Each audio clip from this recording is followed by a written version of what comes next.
ricochets in, too. More shoes in. On that note, we should check all this stuff in. Take care of business.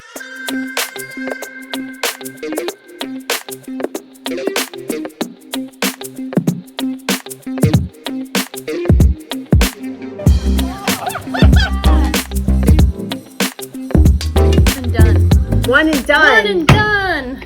Like a marathon? No, we'll do more. We'll do more.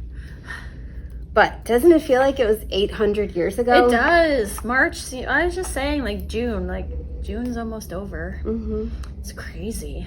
Yeah. We're coming at you real time. Yes. We haven't recorded in a while though. It's been busy, but I don't even know. Busy doing what? Well, we've been busy doing a lot of things. And that's what we kind of want to talk to y'all about. Yes.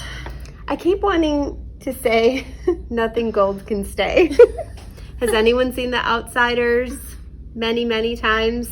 It's a whole Robert Frost poem in the movie about nothing gold can stay, which is not, I mean, that's not a very hopeful note to start the show on. But you can't be training your hardest all the time. All the time. No. You have to take a break and listen to your body and give it a rest sometimes. Sometimes it forces you to rest. Yes, sometimes, like when you're standing at a red light during So tell us what's going on, sister. Just briefly. So I haven't been able to run too many miles, but it's been okay. I've been doing a lot of strength work. But the reason I can't run too many miles is because I sprained my ankle again, and I got an MRI, and they told me I have chronic tearing in my lateral ligaments. So I'm gonna see a foot specialist. Basically what it means is no matter how much strength training I do, my ankle will always be susceptible. Yes, that word. Very good. To rolling over. So there's some things that I can do to figure out, hopefully, what can make it stronger. So my doctor told me I can run usually 2 miles, and then like once a week I can push it and do a little bit more, like 4 or 5 miles. So that's what I've been doing. And for a distance runner, because a lot of people come in here and they'll be like, oh, I run like 10 miles a week. And you're like, okay, awesome. Great. And it is awesome. Yes. It's awesome. But when you're like distance running, you're keeping it like 20 minimum typically. Yes, that's kind of my guideline. I'm nowhere near that right now, and we'll get No. to that. So going to like what 10-ish miles a week for you is a thing. It's a lot less. So but it's been okay with the humidity. Like it's been hard running anyways. So I've just been taking a step back and enjoying every mile, trying to, even with the humidity. Doing a lot of strength training, and I have to wear this brace. You're so limber. I have to wear this brace. You know, he said typically, like if I run, I need to wear it, and then usually at work. Because we run. Because sometimes if I turn funny, I can feel it, like, start. So anyway, so I'll be fine. Everything is fine. Everything is fine. Everything is fine. Hashtag. So that's what I've been doing. So there is a very good foot and ankle specialist that I am waiting to go see. He is the most popular one, and the most well-known one in the area. So it does take a while to be able to get in to see him. So I feel like once I get in to see him, then we'll move on. Yeah. So absolutely. That is, it's hard to apply, but it's easy to say and it's easy to know. It's on my bracelet. Yes. 1 step at a time, 1 mile at a time. Keep moving forward. We say all these things because we have people in here with devastating injuries all the time. Yes. And you're like, oh, people who are in boots for months and months and months. Yeah, I mean, that's things like that. And I have people that come in here all the time, and it just puts things into perspective. Like, my ankle is fine. It will be fine. It will be fine. It absolutely will be fine. Yes. So that's what I've had going on.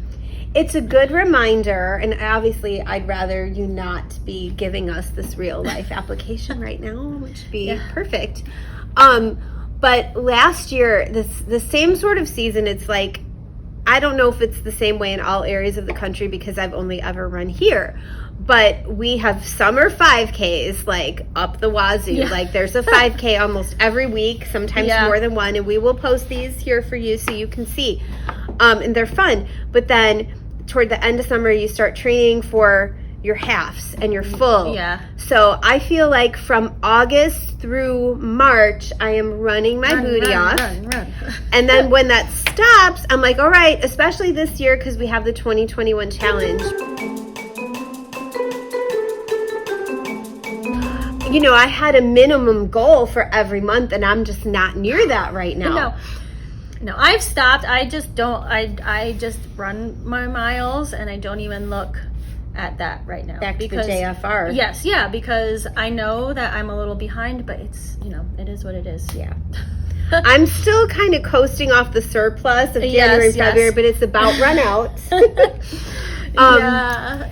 But last year, at the same period of time, I found this little, you know, meme, and it said, nothing in nature blooms all year. Aww. And I try to keep that in mind. Like, you can't run your ass off all the time. And we've talked about this, how, like, the month of May with the end of the school year was crazy. Well, for me, summer has ushered in a new set of crazy with, like, kids at home and different, you know, well, they have to be at camp at this time, and this, you know, or they're there, so I can't just go for a 2-hour run. Or you have to think about things and plan things, and we're staying up late, so I'm not going to always want to get up at 6 o'clock to go run. You know, we're having fun. I still go to bed early. Little fun fact about me: I like my sleep. Do not interrupt my sleep. I'm a night owl. Like, my whole family is night people, but I've had to learn to be a morning person to run. Yes. But sometimes there's just exceptions. And like this morning, I didn't sleep well. I'm like, I'm not doing it. And it's not a big deal because I don't have this specific pressing goal. Not yet. But soon, like July is coming quickly, and the training team will start, and that will be fun. Yeah. It's just a mental battle. It's why we're calling this episode the off-season blues, because you feel like you should be churning it out all the time. And I want to. It's playing outside. I want to do that, but there's a lot of things we want to do that we just don't happen. Well, and it's a good time, runners, if you're in the same boat, to really focus on the strength training. Yes. So let's get into that for a minute. Strength training, yes. And hopefully as we speak, Joe is taking my clip-in pedals because I do have a road bike. I love bike riding. I do. I actually liked bike riding before I was a runner. Okay. So I did a 50-mile bike-a-thon for MS. But for that kind of distance, I had to get clip-in pedals, you know, where you put your feet in and then you have to twist your ankle off. So Joe currently, right now, is taking my clip-in pedals off my road bike. Shout out, Joe. Yes, so that he can put my regular pedals back on so I can still ride it and not have to worry about twisting my ankle off. So I don't even know how that works. Someone will I'll YouTube it, I guess. People think it's scary. It's really not scary to have clip-in pedals. It's actually really fun because, so the point is, not only do you get the push down, but because your foot is attached to the pedal, you get the pull up.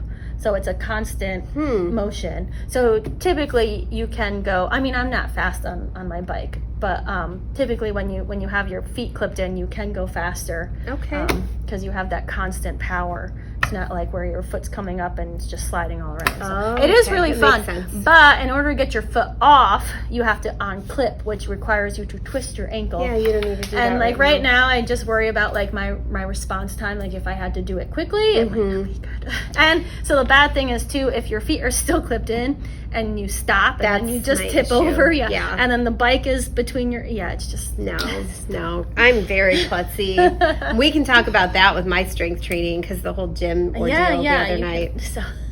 So enough about me. Now you can talk about your gym experience. Well, like I've finally gotten to the point where I walk into a gym and I'm not sheepish about it. Like, you're I don't really belong here. I don't want to, like, I'm a runner. I wear my 5K shirts to the gym, you know, and my banana launches, and like, you know, this is just supplementing what I'm doing.